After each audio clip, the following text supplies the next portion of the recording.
बारिश में 3 बहू के चटपटे राजमा चावल। तुम्हें पता है कि पहले ही इतना कुछ हो रहा है और तुमने इतनी ज्यादा एक्स्ट्रा राजमा चावल क्यों बना दिए? मुझे माफ कर दीजिए मैडम, मुझे आज क्वांटिटी का ठीक तरीके से अंदाजा नहीं लगा। हमें 5 ऑर्डर भेजने थे तो इसीलिए मैंने उस हिसाब से बनाया था। पहले ही हमें यहाँ पर इतना घाटा हो रहा है और तुम्हें अभी भी लापरवाही सूझ रही है। समझ नहीं आता क्या करूंगी तुम लोगों का। प्रीति रसोई में उन्हें डांट कर वहाँ से चली जाती है। मैं तो हर रोज इस तरह डांट सुनकर बड़ी परेशान हो गई हूँ। और इतने बड़े बर्तन में हमें क्या पता चलेगा कि किस तरीके से क्या और कितना अंदाजा लगाना है। हाँ वही तो, बेवजह हमें डांट दिया। इस तरह प्रीति की दोनों एम्प्लॉय बातें करती हैं और वहाँ प्रीति दूसरी तरफ जब कंप्यूटर में पूरा अकाउंट और बाकी सब चीजें मैनेज कर रही थी तो समझ नहीं आ रहा क्या करूं। एक तो मेरा रेस्टोरेंट ठीक से नहीं चल रहा है, इतने घाटे में चल रहा है, ऊपर से इतने सारे राजमा चावल बना दिए, कितना ज्यादा अनाज वेस्ट होगा। ऊपर से अभी पाई की दिक्कत भी चल रही है। हे भगवान, कैसे सब होगा। प्रीति परेशान हो जाती है और पूरा दिन रेस्टोरेंट में काम करने के बाद जब वो शाम को रेस्टोरेंट बंद करके बाहर आती है तो देखती है कि बहुत तेज बारिश हो रही है। अरे यार, पहली जिंदगी में परेशानी कम है जो, और ये बारिश जाकर परेशानी बढ़ा रही है। मुझे तो बारिश बिल्कुल भी पसंद नहीं। इतना कहकर प्रीति बारिश के बढ़ते मौसम को देखकर राइड बुक कर लेती है और कैब आने पर उसमें बैठकर अपने घर की तरफ चली जाती है। घर आती है तो देखती है कि उसका पति काफी अच्छे मूड में है। क्या बात है, आज इतना चहक क्यों रहे हो? अरे बस इसी बात की खुशी है कि अब छोटे की शादी में जाना है। सोच रहा हूँ कि शादी के 15 दिन पहले वहां चले। इस बात पर तो प्रीति का गुस्सा ऐसे भड़क जाता है जैसे आग में घी डालने पर वो प्रज्वलित हो जाती है। इतना टाइम पहले वहां जाकर क्या करेंगे? मैं कोई वेली थोड़ी हूँ, मेरे पास बहुत से काम है और ऊपर से रेस्टोरेंट भी ठीक से नहीं चल रहा, तो हम अभी कहीं नहीं जा सकते। इतना कहकर प्रीति गुस्से में वहां से चली जाती है और ये सब सुनकर रोहन को भी बहुत बुरा लगता है। अक्सर प्रीति गांव जाने से मना कर देती है, लेकिन वहां मेरा परिवार है, वहां भी तो जाना चाहिए। अब छोटे भाई की शादी है, वहां जाने से कैसे इनकार कर सकता हूँ। इस तरह रोहन भी परेशान हो जाता है। वहीं दूसरी तरफ गाँव में, अरे बहू जल्दी आ, बहुत तेज बारिश आ रही है, आज तो बिल्कुल ओले गिर रहे हैं। शांति बाहर चबूतरे पर बैठकर आवाज लगाती है और अंदर से उसकी बड़ी बहू सीमा दौड़ कर आती है। अरे बाप रे, अचानक से इतनी तेज बारिश कैसे आ गई? मैंने तो अचार सुखाया था, सब खराब हो जाएगा। सीमा जल्दी से आंगन में जाती है और उसने चारपाई पर कपड़ा बिछाकर जो अचार सूखने को रखा था उसे उठाने लगती है। तभी उसकी मदद करने उसकी नंद रिया भी आती है और दोनों जल्दी से सारा सामान अंदर रख लेते हैं। शुक्र है तुमने सही टाइम पर मदद कर दी, वरना मामला गड़बड़ हो सकता था यहाँ पर। हाँ भाभी, अचानक से इतनी तेज मूसलाधार बारिश हो गई, हमें कुछ पता भी नहीं चला। लेकिन बारिश आने की वजह से मौसम बड़ा ठंडा हो गया। मेरा तो मन कर रहा है बाहर जाकर बारिश में नहा लूं। तभी शांति अंदर आती है और उसने ये बात सुन ली थी। कोई जरूरत नहीं है बाहर जाकर ऐसी बारिश में नहाने की, क्योंकि ये अभी मौसम की शुरुआती बारिश है, जाते जाते नुकसान कर जाएगी। मम्मी के कानों में बस थोड़ी सी बात जानी चाहिए, फिर तो बिल्कुल हिटलर का रूप ले लेती है मम्मी। अरे बेटा, तुम्हारी माँ को तुम सबकी बड़ी चिंता होती है, इसीलिए बस। तभी बाहर से रजत और यश दोनों कट्टे ओढ़कर बारिश से बचते हुए घर पर आ जाते हैं।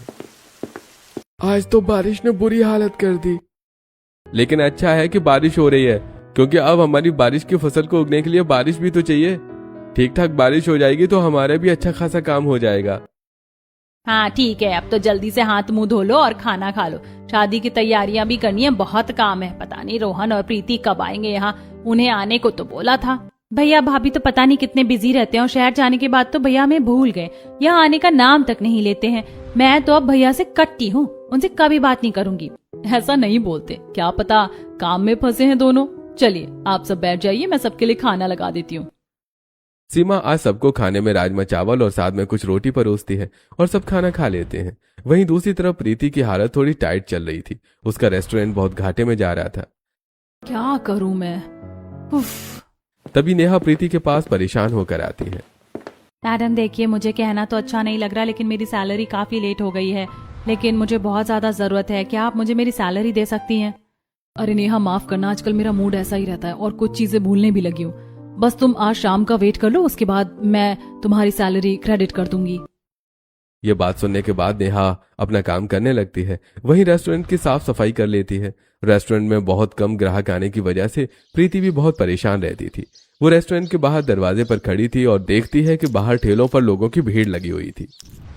अरे हाँ भैया, आप जरा शांति से काम लीजिए, सब लाइन में खड़े हो जाइए, एक साथ बहुत ज्यादा भीड़ हो रही है और सबको दिक्कत होगी। अरे भैया, लेकिन मुझे पहले गोलगप्पे देना, मैं पहले आई थी।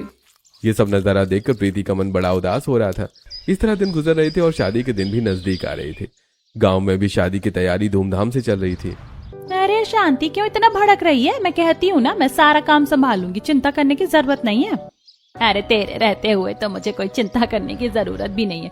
मुझे पता है कि सब हो जाएगा। हमारे यहाँ जगह थोड़ी कम पड़ गई, लेकिन तुझे मिठाई का खास ध्यान रखना है। हाँ बिल्कुल, मैं अपने रोशनलाल हलवाई को बुलाकर पक्का तेरा मिठाई का काम फिक्स कर देती हूँ, चिंता मत कर। हाँ बस शादी वाले दिन बारिश की भी कृपा बनी रहे, बस उस दिन के लिए बारिश ना हो, फिर तो बिल्कुल शांति हो जाएगी। वहीं सीमा भी घर को सजाने में और बाकी तैयारियां करने में बिजी चल रही थी, लेकिन वहीं दूसरी तरफ रोहन और प्रीति का इस बात पर झगड़ा हो जाता है। मैंने तुम्हें कभी जबरदस्ती किसी भी चीज के लिए फोर्स करने के लिए नहीं कहा। यहाँ तुम्हारा मायका पास में है और तुम जब चाहो वहां पर चली जाती हो, लेकिन मैं साल में सिर्फ एक बार तुम्हें गाँव जाने को कहता हूँ और उसमें भी हमेशा तुम्हारा मुंह बन जाता है। हम हर बार कितने समय के लिए जाते हैं, लेकिन इस बार मेरे भाई की शादी और तुम चाहती हो कि इस बार भी मैं वहां पर देरी से जाऊं। रोहन के इतना सब कहने के बाद प्रीति को थोड़ा सा एहसास होता है। हाँ ठीक है, मैं समझती हूँ, लेकिन यहाँ पर भी तो मुझे अपने रेस्टोरेंट का काम देखना है, बहुत घाटे में चल रहा है। मुझे लगता है तुम्हें अपनी सेविंग से रेस्टोरेंट को अभी और नहीं चलाना चाहिए। कोई भी चीज घाटे की अच्छी नहीं होती। आई थिंक तुम्हें थोड़ा ब्रेक लेना चाहिए। और माफ करना, लेकिन इस बार मैं यहाँ नहीं रुकूंगा। तुम मेरे साथ चलो या ना चलो, लेकिन मैं इस बार गांव जरूर जाऊंगा और मैंने परसों की टिकट करवा ली है। अब इस बात से प्रीति परेशान हो जाती है और वो समझती है कि रोहन सही कह रहा है, इसलिए वो अगले दिन रेस्टोरेंट में जाकर। मैं जानती हूँ मैं तुम दोनों को अचानक से ये बात बता रही हूँ, लेकिन मैं खुद अपना रेस्टोरेंट बंद नहीं करना चाहती, लेकिन मुझे कुछ दिन के लिए करना होगा। एक तो घाटे में भी चल रहा है और ऊपर से गाँव में मेरे देवर की शादी भी है, इसलिए मुझे जाना होगा। इतना कहकर प्रीति अपने रेस्टोरेंट को लॉक कर देती है और घर जाकर सामान पैक करने लगती है।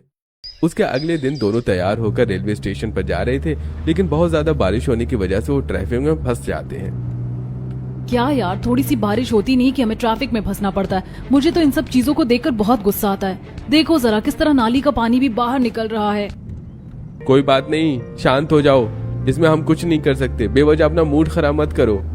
इस तरह दोनों कैब से रेलवे स्टेशन पहुंच जाते हैं और उसके बाद ट्रेन में काफी लंबे सफर के बाद फाइनली दोनों गांव पहुंचते हैं।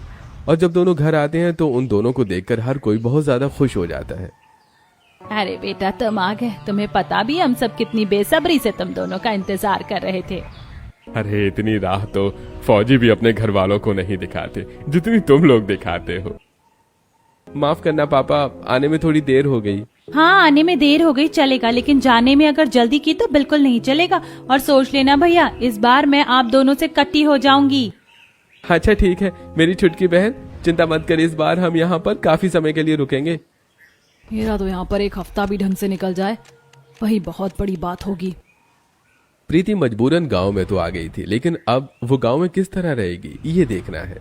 गांव में रहना उसके लिए फायदेमंद साबित होता है या नुकसानदायक, जल्दी ही पता चलेगा। अब प्रीति और रोहन भी शादी की तैयारी करने में घर वालों की मदद करते हैं। शाम को प्रीति जब बाजार से लौट रही थी तो काफी तेज बारिश होने लगती है। अरे दीदी, इतनी तेज बारिश हो रही है और हम अपने साथ छाता भी नहीं लेकर आए। चिंता मत करो, बिना तैयारी के बारिश के मौसम में मैं बाहर नहीं निकलती, मेरे पास कट्टे हैं। सीमा प्रीति को बारिश से बचाने के लिए उड़ाने के लिए पन्नी वाली कट्टा देती है, लेकिन वो लेने में प्रीति को बड़ा अजीब लगता है। अरे दीदी ये सब क्या है, इसका क्या करना है? इसे जल्दी से अपने सिर पर ओढ़ लो, इस तरह हम आसानी से बारिश से बच जाएंगे। यूं दीदी, ये सब कौन लेता है और कोई हमें देखेगा तो कितना अजीब लगेगा। जरा नजरें घुमाकर अपने चारों तरफ देखो। बचपन से शहर में पली बड़ी प्रीति जब नजरें उठाकर चारों तरफ देखती है तो एहसास होता है कि गांव में कई लोग इस तरह बारिश से बचने के लिए कट्टे का इस्तेमाल कर रहे हैं। हाँ तो, क्योंकि बारिश में हमेशा ऐसा जरूरी नहीं है कि हर कोई तैयार होकर निकले और साथ में छाता लेकर ही बाहर जाए, तो यही हमारे काम आता है। खैर मैं तो जानबूझकर लेकर आई थी, लो अब। इस तरह दोनों बारिश से बचकर घर वापस आने लगते हैं। घर आते आते प्रीति काफी थक गई थी और बारिश में मिट्टी में कीचड़ में उसके पैर काफी ज्यादा सन गए थे। वो सबसे पहले जाकर नहाती और कपड़े बदलकर अपने कमरे में जाती है। इसीलिए तो मुझे गांव में आना बिल्कुल भी पसंद नहीं है। यहाँ की बारिश भी कितना दिमाग खराब कर देती है। इस तरह धूमधाम से कुछ परेशानियों के साथ शादी की तैयारी चलती है और अगले हफ्ते रजत की भी शादी हो जाती है और बड़ी खुशी से घर की सबसे छोटी बहू निधि का स्वागत किया जाता है। बहुत रात हो जाती है और शादी में थकान होने की वजह से सब बस ऐसे ही सो जाते हैं। अगले दिन सुबह निधि तैयार होकर आती है और अरे निधि, तुम तो बहुत जल्दी उठ गई। हाँ, मुझे थोड़ा जल्दी उठने की आदत है ना दीदी। तब सीमा घर की साफ सफाई का काम कर रही थी और निधि भी उसकी मदद करती है। थोड़ी ही देर घर वाले भी उठकर आते हैं और तैयार होते हैं। अच्छा निधि बेटा, तुम अपनी पहली रसोई की तैयारी कर लो, पूरा परिवार अभी खाने पर आने वाला है। जी ठीक है मम्मी जी। निधि रसोई में खाना बनाने के लिए चली तो जाती है, लेकिन वो काफी कंफ्यूज हो रही थी। अरे यार क्या करूँ, बनाना क्या है? निधि काफी परेशान हो रही थी और उसकी मदद करने के लिए सीमा वहां आती है। तुम एक काम करो, एक राजमा की सब्जी बना लो और साथ में शाही पनीर की सब्जी और थोड़े से चावल बना लेना। सीमा की मदद के बाद गैस चूल्हे में निधि खाना बनाने की तैयारी करती है और खाना बनाने के बाद सबको खाना परोसा जाता है। थोड़ी देर बाद वहां पर शांति की जेठानी भी अपने परिवार के साथ आ जाती है और सब साथ बैठकर खाना खा रहे थे। मानना पड़ेगा, बहू ने तो खाना सच में बहुत स्वादिष्ट बनाया है। हाँ सच में, मुझे भी खाना खाकर बहुत अच्छा लगा और राजमा चावल तो इतने अच्छे लग रहे हैं, बस क्या बताऊं, एक सिंपल डिश भी इतनी स्वादिष्ट हो सकती है। हाँ बेटा, सब कुछ बहुत स्वादिष्ट बना है। हाँ भाई बिल्कुल, खाना खाकर तो मजा आ गया। सच में ये शाही पनीर और राजमा चावल तो बहुत ही स्वादिष्ट बना है, खाकर ही तृप्ति हो गई है। इस तरह सब निधि के खाने की तारीफ करते हैं और सबसे रस्म के हिसाब से नेक दे देते हैं। खाना खाकर सब साथ में बैठकर बात कर रहे थे, तभी शांति की जेठानी भी विनीता कहती है, वैसे शांति, तुम्हारी बड़ी बहू की भी पहली रसोई की रस्म बहुत अच्छे से हुई थी और छोटी बहू की भी रस्म अच्छे से हो गई, लेकिन जो तुम्हारी बीच वाली बहू है उसकी तो रसोई की रस्म हुई नहीं अब तक। हमने तो उसके हाथ का खाना कभी नहीं खाया। शादी होती वो शहर चली गई थी, तो हमें उससे भी तो पहली रसोई की रस्म करवानी चाहिए। ये बात सुनकर प्रीति को सांप सूंघ जाता है और बाकी सबको ये आइडिया अच्छा लगता है। हाँ वैसे आप सही कह रही हो दीदी, अभी लगे हाथ प्रीति यहाँ आ भी रखी है और उसकी भी हम पहली रसोई की रस्म करवा ही देते हैं। ये बात सुनकर प्रीति के अंदर गुस्से की आग का वॉल्केनो फूट रहा था। किसी ने सच ही कहा, ये रिश्तेदार जितने भी होते हैं जिंदगी में सांप की मौसी का काम करते हैं। ये लोग शांति से जीने नहीं दे सकते। अरे क्या जरूरत थी मुझे बीच में धकेलने की, इनकी टांग अड़ाने की आदत नहीं जाएगी। तो ठीक है प्रीति बहू, कल तैयार रहना अपनी पहली रसोई की रस्म के लिए। जी बिल्कुल ताई जी। प्रीति को इस बात पर गुस्सा आता है, लेकिन वो कह भी क्या सकती थी, वो मन में सोचती है, मैंने अपनी शादी के बाद तो जानबूझकर अपनी पहली रसोई की रस्म नहीं की थी। प्रीति सुबह जल्दी उठती है और रोहन को उठाकर कहती है, रोहन सुनो, जल्दी उठो ना, हमें अभी घर वापस चलना चाहिए। रोहन अपनी आंखों को मसलते हुए उठता है। अरे क्या बात है, तुम सुबह सुबह मुझे ऐसे क्यों उठा रही हो और कहाँ जाना है? हम अपने घर वापस चलते हैं शहर में, क्योंकि आज मेरी पहली रसोई की रस्म है और मुझे खाना बनाना बिल्कुल भी नहीं आता।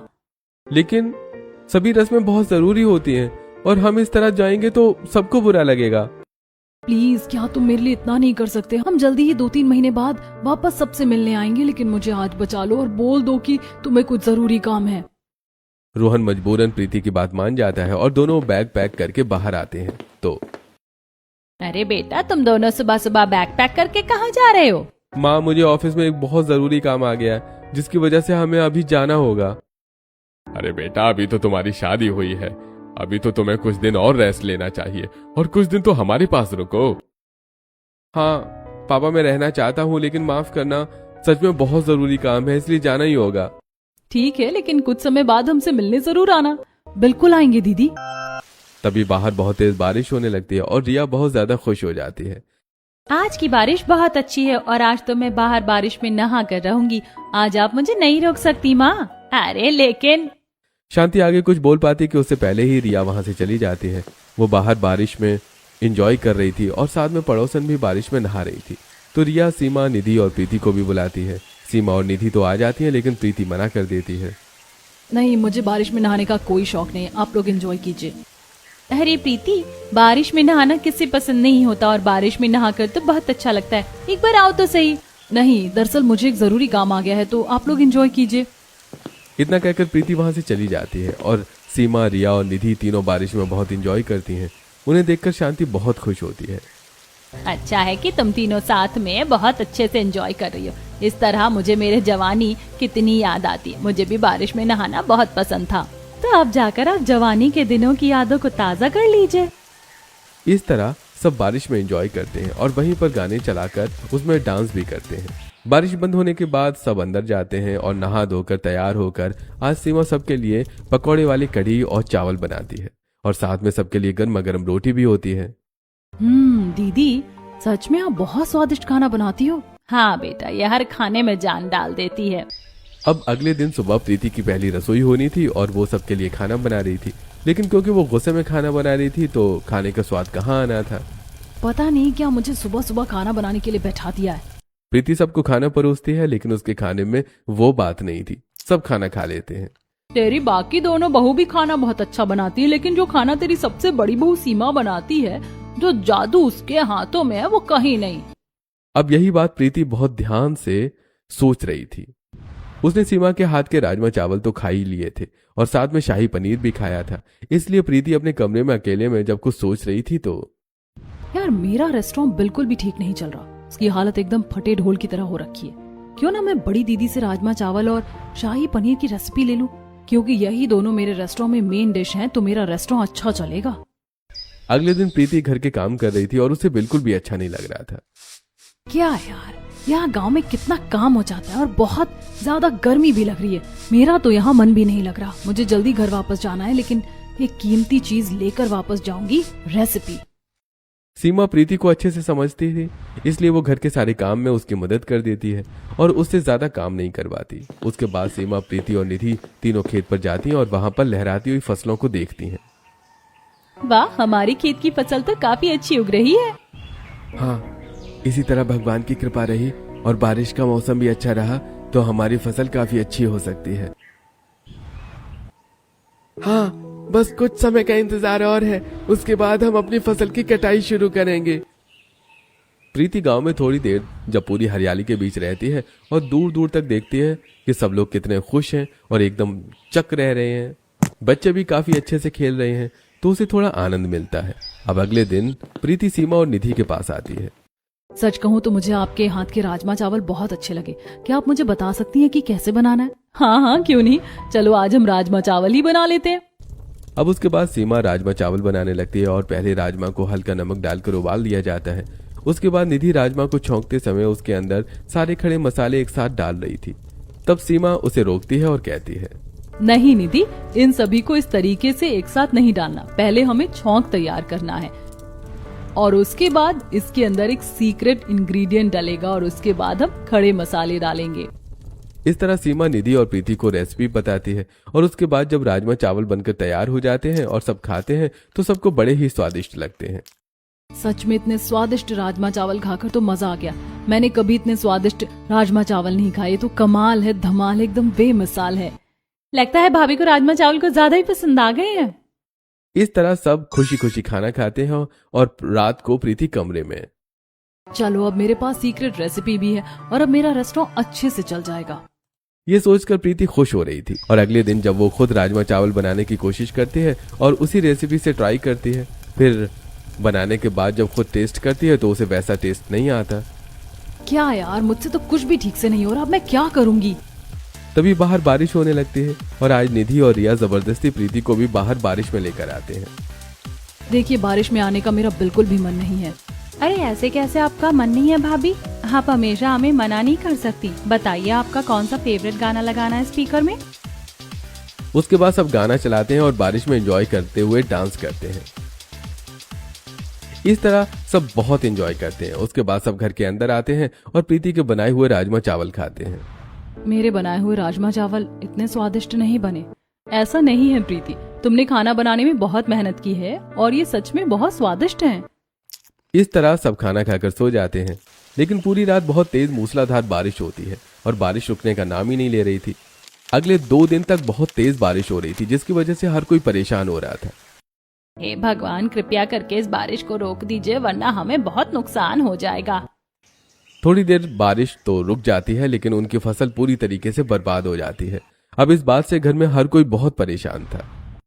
आप लोगों को परेशान होने की जरूरत नहीं है, अब आप सब मेरे साथ शहर में चलेंगे। इस बात पर प्रीति बहुत ज्यादा भड़क जाती है, लेकिन सबके बीच कुछ कह नहीं सकती थी। बेटा, तुम तो जानते हो कि हमें शहर की आदत नहीं है, और फिर यहाँ गांव को छोड़कर शहर में कैसे जा सकते हैं हम सब। मम्मी, फसल पूरी तरीके से बर्बाद हो चुकी है और हमने फसल में काफी पैसे लगाए थे। फसल उगाने में दोबारा बहुत पैसे और समय जाएगा। बेहतर होगा कि आप कुछ समय मेरे साथ शहर में रुक जाइए और अगर वहाँ भैया को कुछ काम मिल जाता है तो ज्यादा अच्छा होगा। इस तरह रोहन अपने घर वालों को मना लेता है, लेकिन रात को प्रीति और रोहन का झगड़ा होता है। पता है ना, हम बहुत छोटे अपार्टमेंट में रहते हैं और वहाँ पर सब कैसे होगा। मैंने आज तक तुमने जो कहा हमेशा वही किया, लेकिन अगर कभी भी मेरे घर वालों की बात होती है तो तुम हमेशा अपनी नाक चढ़ा लेती हो। अरे मेरे साथ मेरे घर वाले जाएंगे, तुम भूल रही हो कि तुम्हारा रेस्टोरेंट चालू करने के लिए मेरे घर वालों ने पैसे दिए थे। अब उनके मुसीबत के समय में हमें उनकी मदद करनी चाहिए। इस तरह रोहन गुस्सा हो जाता है और उसके बाद वो सब वापस शहर आ जाते हैं।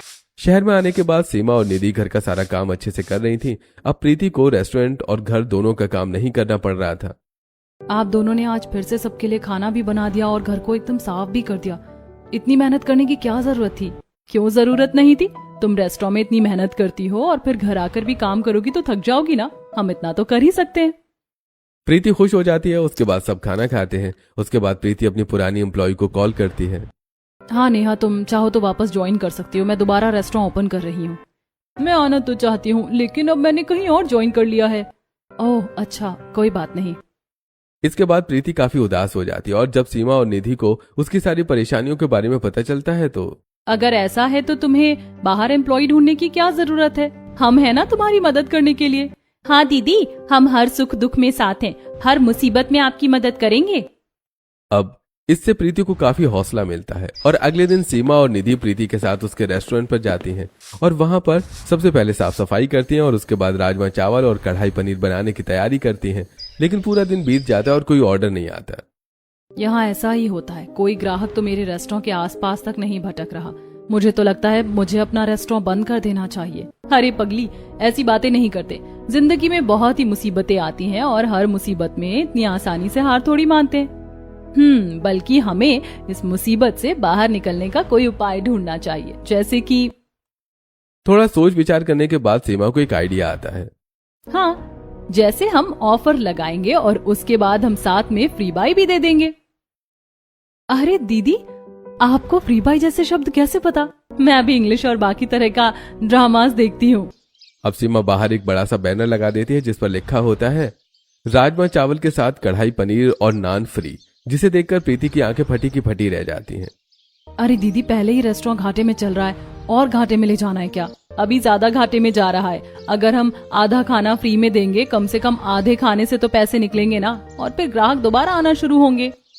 सीमा के ऑफर लगाने के बाद तो वहां पर थोड़े बहुत ग्राहक आते हैं और जो भी वहां के राजमा चावल और कढ़ाई पनीर खाता है तो एकदम दंग रह जाता है।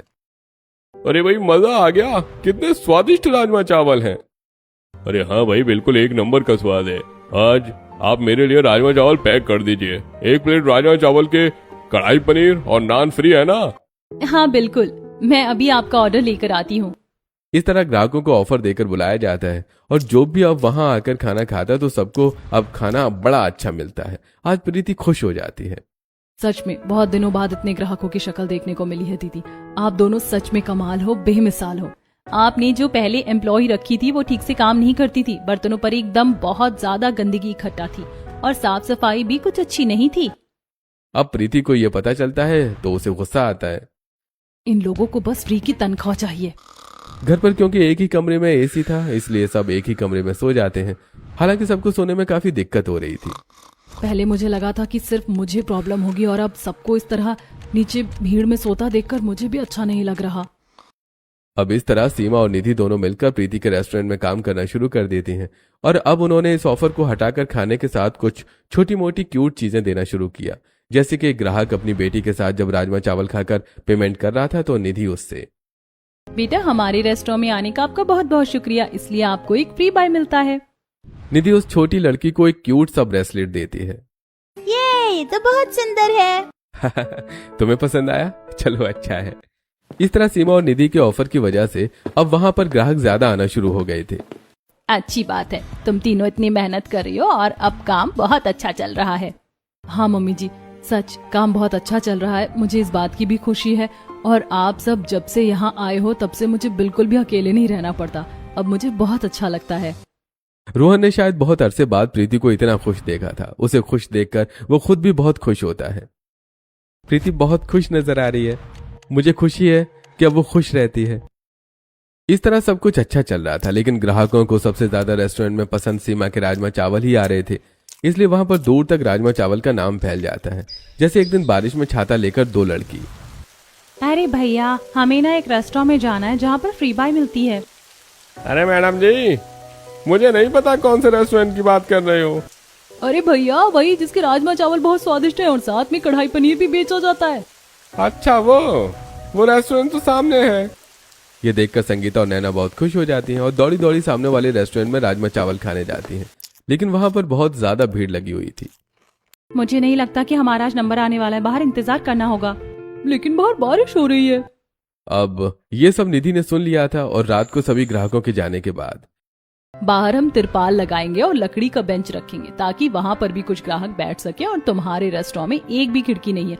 अच्छी इस खिड़की को हम बंद करवाएंगे और यहाँ पर हम गेट लगाकर इसे ओपन रखेंगे ताकि अंदर से ग्राहक बारिश का भी मजा ले सके और ठंडी हवा भी अंदर आ सके। इस तरह सीमा और निधि की मेहनत से और प्रीति के भी जुनून से उन तीनों का रेस्टोरेंट बिल्कुल अलग बन जाता है। उन्होंने बड़ी खिड़की बना दी और रेस्टोरेंट के बाहर तिरपाल लगाकर वहां पर भी 2 बेंच लगा दिया ताकि एक्स्ट्रा ग्राहक भी बैठ सके। वहां के राजमा चावल खाकर संगीता और नैना वहां राजमा चावल खाने दोबारा आती हैं। आपके राजमा चावल सच में बहुत स्वादिष्ट है और हर कोई आपके राजमा चावल के नाम से ही जानता है। और अपने साथ में हमें इतना क्यूट सा क्लेचर और रबर बैंड दिया है। काफी अलग कॉन्सेप्ट है आपका मार्केटिंग का।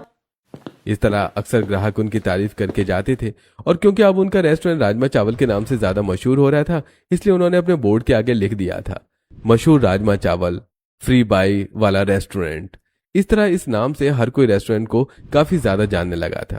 यूं ही दिन गुजर रहे थे और उन तीनों की तरक्की हो रही थी। अब तीनों रात को कैब में बारिश से घर वापस जा रही थी। यहाँ पर बाकी सब तो ठीक है, लेकिन यहाँ की बारिश में हाल बुरा हो जाता है। देखो हम कितनी देर से ट्रैफिक में फंसे हुए हैं। इसीलिए मुझे पहले कभी बारिश पसंद नहीं थी, लेकिन गाँव की बारिश सच में कमाल थी। तीनों घर जाती हैं और घर पर सभी उनका इंतजार कर रहे थे। हमें यहाँ पर 2-3 महीने हो गए हैं। हम अगले हफ्ते अपने पूरे दूसरे घर में शिफ्ट करेंगे। अब रोहन और प्रीति, तुम्हें भी ज्यादा परेशानी नहीं होगी। ये बात सुनकर प्रीति को बहुत दुख होता है और उसके पांव तले जमीन खिसक जाती है। जो प्रीति गांव जाना पसंद नहीं करती थी और उसे लगा था कि ससुराल वाले आएंगे तो बड़ी दिक्कत होगी, अब उसे ही उनके जाने से काफी दुख हो रहा था। उनकी आंखों में आंसू आ जाते हैं। आप सब यहाँ से जाने की बात कैसे कर सकते हैं? क्या ये आपका परिवार नहीं है बेटा, लेकिन यहाँ पर जगह बहुत कम है। तो ठीक है, मुझे भी अपने साथ ले चलिए, हम भी आपके साथ चलकर रहेंगे। लेकिन हमने इस महीने का एडवांस किराया दे दिया है। तो आप रहो यहाँ अकेले, मुझे सबके साथ जाना है। प्रीति की इस बात पर सब हंस देते हैं और जब हम 2-3 महीने से यहाँ पर एडजस्ट कर रहे हैं तो 1 महीना और कर लेते हैं और उसके बाद यहाँ से हम सब एक साथ खाली करके अपने नए घर में चलेंगे। इस तरह पूरा परिवार खुश हो जाता है और 1 महीने बाद सब एक थोड़े से बड़े अपार्टमेंट में शिफ्ट हो जाते हैं। वहीं दूसरी तरफ रमेश ने भी अपने खेत को किराए पर दे दिया था। चलो जी, यहाँ का आधा किराया तो हमारा खेत के किराए से निकल जाएगा। हाँ, अब सब ठीक हो गया है, सेटल हो गया है, अब से हम यहीं रहेंगे। तीनों भाई शहर में एडजस्ट हो जाते हैं और सीमा की डिफरेंट राजमा चावल की रेसिपी से उनका रेस्टोरेंट भी अब मशहूर हो गया था और अब काफी अच्छा चल रहा था। साथ में अब सीमा ने मेन्यू को भी अपडेट कर दिया था। उसने अब बारिश में चाय पकौड़े, साथ में आइसक्रीम और बाकी आइटम भी ऐड कर लिए थे। लेकिन अभी भी उनका रेस्टोरेंट फेमस तो राजमा चावल के नाम से ही था। अरे क्योंकि उनके राजमा चावल इतने स्वादिष्ट हैं कि तुमने कभी खाए तक नहीं होंगे। अरे भाई चलो, आज शाम को खा कर आएंगे। इस तरह हर कोई राजमा चावल से रेस्टोरेंट को पहचान रहा था और अब उनका काम भी काफी अच्छा चल रहा था।